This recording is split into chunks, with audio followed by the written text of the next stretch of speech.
नमस्कार दोस्तों, मैं हूं शिवम पांडे और आप सभी का स्वागत है आपके अपने चैनल ट्रिक पॉइंट में। दोस्तों, आज हम लोग इस वीडियो में बीएनएस यानी भारतीय न्याय संहिता की धारा को ट्रिक के माध्यम से याद करने वाले हैं। इससे पहले मैंने भारतीय न्याय संहिता के 3 पार्ट अपलोड कर दिए हैं, तो अगर आपने अभी तक उन वीडियो को नहीं देखा है तो उनकी लिंक आपको कमेंट बॉक्स में पिन की हुई मिल जाएगी। आप वहां से उन वीडियो को देख सकते हैं। तो देरी ना करते हुए चलिए इस वीडियो को शुरू करते हैं। सबसे पहले बात कर लेते हैं धारा 74 की, जिसमें महिला की लज्जा भंग करने के आशय से उस पर आपराधिक बल का प्रयोग करना अपराध है, यह बताया गया है। उदाहरण के लिए आप ऐसा समझिए कि ए ने बी का कपड़ा खींचकर उसे सार्वजनिक रूप से अगर अपमानित किया है तो यह अपराध होगा। और इस अपराध की सजा क्या है, तो 1 से 5 वर्ष की सजा है, मतलब 1 से 5 वर्ष की जेल है, प्लस जुर्माना भी हो सकता है।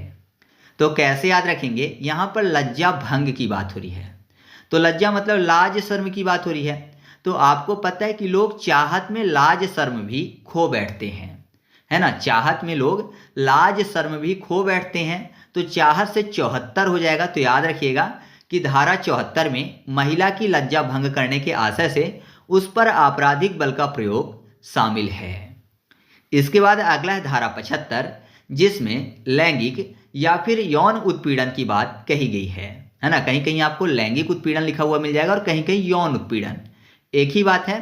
तो इसको कैसे समझेंगे, मान लीजिए कोई भी व्यक्ति है, उसने किसी को अनुचित रूप से स्पर्श किया या फिर उस पर अश्लील टिप्पणी की, तो ये सब क्या होगा, अपराध होगा। जैसे कोई व्यक्ति ए है, उसने बी को गलत तरीके से छुआ, तो यह अपराध माना जाएगा धारा 75 के अंतर्गत। और इसमें सजा क्या होगी, तो इसमें 1 से 3 वर्ष की सजा यानी जेल हो सकती है, प्लस जुर्माना भी हो सकता है। तो कैसे याद रखेंगे, यहाँ पर देखिए यौन उत्पीड़न की बात हो रही है। यौन उत्पीड़न को याद करने के लिए कर लेते हैं यान उत्पीड़न। यान मतलब एरोप्लेन की बात हो रही है। तो ऐसा माने कि एरोप्लेन को कोई क्षति पहुंचाना चाहता है, पीड़ा पहुंचाना चाहता है, दर्द पहुंचाना चाहता है, तो जाहिर सी बात है उसको यान के पास जाना पड़ेगा, है ना, और उसको तोड़ना पड़ेगा तो उसको क्षति पहुंचेगी, ऐसा मान लेते हैं। तो यान का पीछा करना पड़ेगा, क्यों, क्योंकि यान उड़ता है, तो यान का पीछा करना पड़ेगा, तब उसको पीड़ा पहुंचा पाएंगे। तो पीछा फॉर 75। तो धारा 75 में क्या कहा गया है, लैंगिक उत्पीड़न या फिर यौन उत्पीड़न की बात कही गई है, जो कि अपराध है। नेक्स्ट है धारा 76, जिसमें महिला को विवस्त्र करने के इरादे से हमला या आपराधिक बल का प्रयोग करना अपराध बताया गया है। मतलब ऐसा मानिए कि ए नाम का कोई व्यक्ति है जो कि महिला के वस्त्र को फाड़ता है बलपूर्वक या फिर फाड़ने की कोशिश करता है, तो यह गंभीर अपराध कहलाएगा। और इसमें सजा क्या होगी, तो इसमें 1 से 3 वर्ष तक की जेल प्लस जुर्माना भी हो सकता है। तो कैसे याद रखेंगे, यहाँ पर मैंने आपको बताया कि ए नाम का व्यक्ति किसी महिला के वस्त्र को बलपूर्वक फाड़ता है, तो जाहिर सी बात है, मान लीजिए नॉर्मली अगर कोई वस्त्र फाड़ रहा है तो वस्त्र को फाड़ेगा, तो जिसके वस्त्र फट रहे हैं वो भागेगा, और वस्त्र फाड़ने वाला क्या करेगा, वस्त्र को फाड़ के फेंकेगा। तो जाहिर सी बात है कि वस्त्र जो हैं फटे हुए छितराए मिलेंगे, है ना, इधर उधर छितरे हुए मिलेंगे, तो छितरने से हो जाएगा 76। तो धारा 76 में महिला को विवस्त्र करने के इरादे से हमला या आपराधिक बल का प्रयोग करने की बात कही गई है, जो कि एक गंभीर अपराध है। ठीक है। नेक्स्ट है बीएनएस की धारा 77, जिसमें दृश्य रतिकता यानी ताक झांक एक अपराध है, इसकी बात कही गई है। मान लीजिए एक कोई व्यक्ति है जिसने चोरी से बी के कपड़े बदलते समय वीडियो बना लिया, तो यह एक अपराध होगा। और इसकी सजा क्या होगी, तो 3 से 7 वर्ष तक की जेल प्लस जुर्माना भी हो सकता है। तो कैसे याद रखेंगे, यहाँ पर देखिए धारा 77 की बात हो रही है, और मैंने आपको बताया ताक झांक करना कहलाता है दृश्य रतिकता। तो ताक झांक करने के लिए जरूरी है कि वो व्यक्ति आपके साथ साथ हो, है ना, मतलब जिस स्थान पर आप उपलब्ध हैं उसी स्थान पर वह व्यक्ति भी हो, तभी तो ताक झांक कर पाएगा। तो साथ साथ रहेगा तब ताक झांक कर पाएगा। या फिर बहुत सारे लोग ऐसे होते हैं जो जासूसी करते हैं, तो जासूसी करने के लिए क्या होना चाहिए कि आपके साथ साथ रहना चाहिए, तो साथ साथ से हो जाएगा 7 और 7। तो याद रखिएगा कि ताक झांक यानी दृश्य रतिकता की बात बीएनएस की धारा 77 में बताई गई है।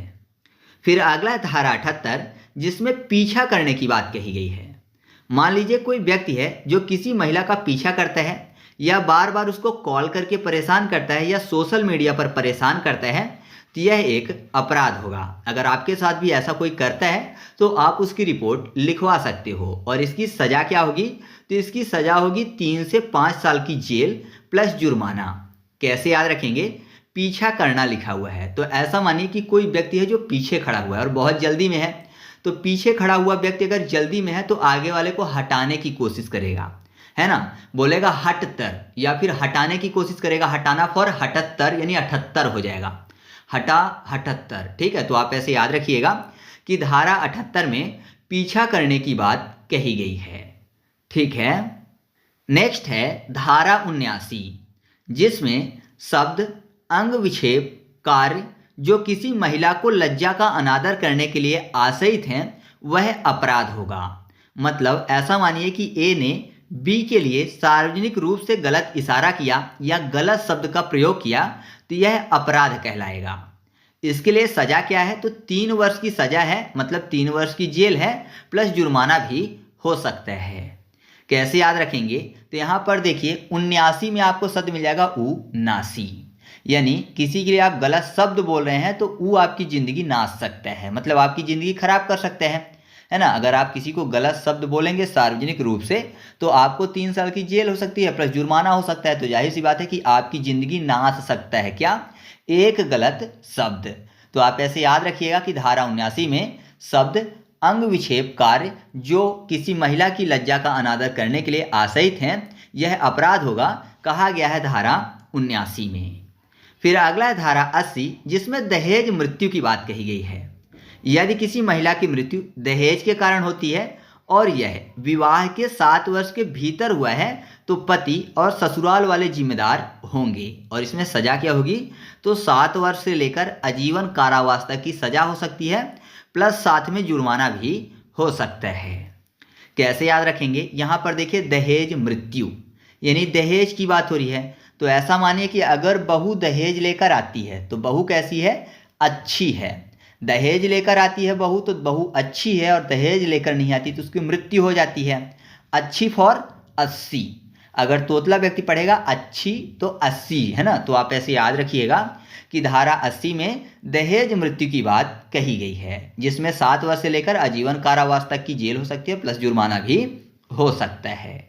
नेक्स्ट है धारा 81, जिसमें धोखे से विवाह का विश्वास पैदा कर सहवास करना एक अपराध है, यह बताया गया है। या फिर आपको ऐसा भी लिखा हुआ मिल सकता है कि विधि पूर्वक विवाह की प्रवंचना यानी झूठ से विश्वास अभिप्रेरित करने वाले पुरुष द्वारा कारित सहवास। सहवास का मतलब होता है साथ निवास करना यानी साथ रहना। कैसे? धोखे से विवाह का विश्वास पैदा करके, मतलब ये बोल दिया कि हाँ हम विवाह करेंगे और साथ में रह रहे हैं और बाद में विवाह की बात से मुकर रहा है, तो यह अपराध माना जाएगा धारा 81 के अंतर्गत। और इसके लिए सजा क्या है? तो 1 से लेकर 10 वर्ष तक की जेल प्लस जुर्माना भी हो सकता है। कैसे याद रखेंगे? यहाँ पर धारा 81 की बात हो रही है और मैंने आपको बताया कि धोखे से विवाह का विश्वास पैदा कर सहवास करना, मतलब पहले ये बोला कि हम विवाह करेंगे और साथ में रहने लगा, तो जाहिर सी बात है जब उसने ये बोला कि हम विवाह करेंगे तो दोनों लोगों की इच्छा थी तब साथ रह रहे थे, है ना। तो इच्छा से साथ रह रहे थे, लेकिन बाद में सामने वाले ने ये बोला कि मैं विवाह नहीं करूंगा, तो इच्छा से साथ रह रहे थे लेकिन धोखा दे दिया, तो इच्छा से फॉर 81 यानी 81 हो जाएगा। तो धारा 81 में क्या कहा गया है? धोखे से विवाह का विश्वास पैदा कर सहवास करना एक दंडनीय अपराध है और सजा क्या है? 1 से 10 वर्ष तक की जेल और जुर्माना भी। ठीक है, नेक्स्ट है धारा 82, जिसमें बिना तलाक पति या पत्नी के जीवन काल में पुनः विवाह करना दंडनीय अपराध है। मतलब कि अगर कोई भी व्यक्ति तलाक देने के बाद अगर विवाह करता है, पति करे या पत्नी करे, है ना, तलाक देने के बाद अगर विवाह करता है तो वो लीगल है, वो दंडनीय अपराध नहीं होगा। लेकिन बिना तलाक के दूसरी शादी करना दंडनीय अपराध है। इसमें सजा क्या है? तो इसमें जुर्माने की बात कही गई है। कैसे याद रखेंगे? यहाँ पर क्या लिखा हुआ है कि पति या पत्नी के जीवन काल में पुनः विवाह करना, मतलब कि एक बार विवाह हो गया है और दोबारा विवाह कर रहे हैं। तो आपको पता है अगर पहली बार विवाह होता है तो थोड़ा बहुत दहेज मान लीजिए मिल ही जाता है, लेकिन अगर कोई भी व्यक्ति दूसरी बार विवाह कर रहा है तो अक्सर ऐसा होता है कि बिना राशि के यानी बिना दहेज के विवाह करना पड़ता है ना, उसमें दहेज नहीं मिलता। तो दोबारा अगर विवाह कर रहा है तो बिना राशि के विवाह हो रहा है, बिना दहेज के विवाह हो रहा है, तो बिना राशि फॉर 82। तो याद रखिएगा कि धारा 82 में बिना तलाक पति या पत्नी के जीवन काल में पुनः विवाह करना दंडनीय अपराध बताया गया है। अच्छा, मैं आपको एक चीज़ क्लियर कर दूं कि मेरे द्वारा जो भी ट्रिक बताई जाती है वो किसी भी व्यक्ति, समुदाय, समाज, संस्था या कानून की भावना को ठेस पहुंचाने के लिए नहीं बनाई जाती है। तो इस ट्रिक को आप केवल याद करने की दृष्टि से देखिएगा, गलत ढंग से मत लीजिएगा। नेक्स्ट है धारा 85, जिसमें किसी महिला के पति या पति के नातेदार जैसे सास, ससुर, बहन इत्यादि के द्वारा क्रूरता की जाती है तो उसको अपराध माना गया है। या फिर शॉर्ट में आप बोल सकते हैं कि धारा 85 में घरेलू हिंसा की बात कही गई है। एग्जाम में अगर आपसे पूछा जाता है कि बीएनएस की किस धारा में घरेलू हिंसा की बात कही गई है, तो सही जवाब क्या होगा? धारा 85। इसमें सजा क्या है? तो इसमें सजा है 3 वर्ष की जेल प्लस जुर्माना। कैसे याद रखेंगे? यहाँ पर घरेलू हिंसा की बात हो रही है, तो जाहिर सी बात है जो घरेलू हिंसा करता है वो इंसान होने के लायक नहीं है ना। जो घरेलू हिंसा करता है वो इंसान नहीं है बल्कि पिशाच है, राक्षस है। तो पिशाच से हो जाएगा पिशाची यानी 85, है ना। पिशाच है तो 85 हो जाएगा। तो धारा 85 में किस चीज़ की बात कही गई है? घरेलू हिंसा की बात कही गई है। फिर अगला है धारा 86, जिसमें क्रूरता की परिभाषा की बात कही गई है। तो क्रूरता की परिभाषा का सीधा सा मतलब आप ऐसा समझिए कि मानसिक, शारीरिक या भावनात्मक एवं आत्महत्या करने के लिए प्रेरित आदि के रूप में महिला को प्रताड़ित करना क्या कहलाता है? क्रूरता कहलाता है। कैसे याद रखेंगे? यहाँ पर क्रूरता मतलब निर्दयता या बेरहमी की बात हो रही है ना। तो ऐसा मानिए कि अगर कोई ऐसा करता है तो बोलेंगे ना, छी ऐसे काम कर रहे हो, शर्म नहीं आती। हर व्यक्ति यही बोलेगा, है ना, कि कोई क्रूरता कर रहा है अगर अपनी पत्नी के साथ या फिर कोई भी सास कर रही है अपनी बहू के साथ, तो सभी बोलेंगे कि छी ऐसे काम करते हुए तुमको शर्म नहीं आती।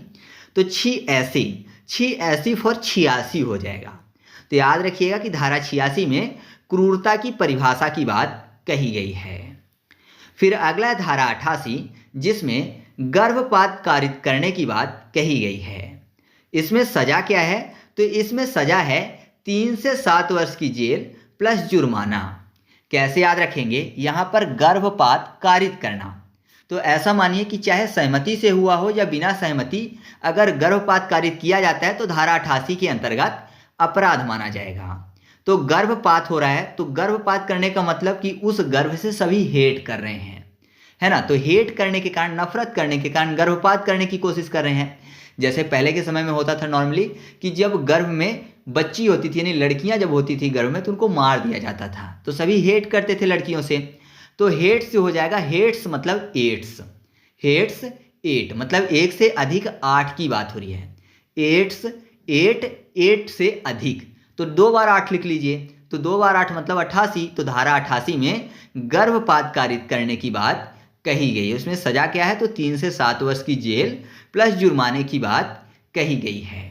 तो इस तरीके से अपना पार्ट 4 यहीं पर कंप्लीट होता है। अगर आपको पार्ट 5 जल्दी चाहिए तो वीडियो को ज़्यादा से ज़्यादा सपोर्ट करिए, यानी अपने दोस्तों को ज़्यादा से ज़्यादा शेयर करिए और वीडियो को लाइक करिए। तो चलिए मिलते हैं अगले पार्ट में, तब तक के लिए जय हिंद।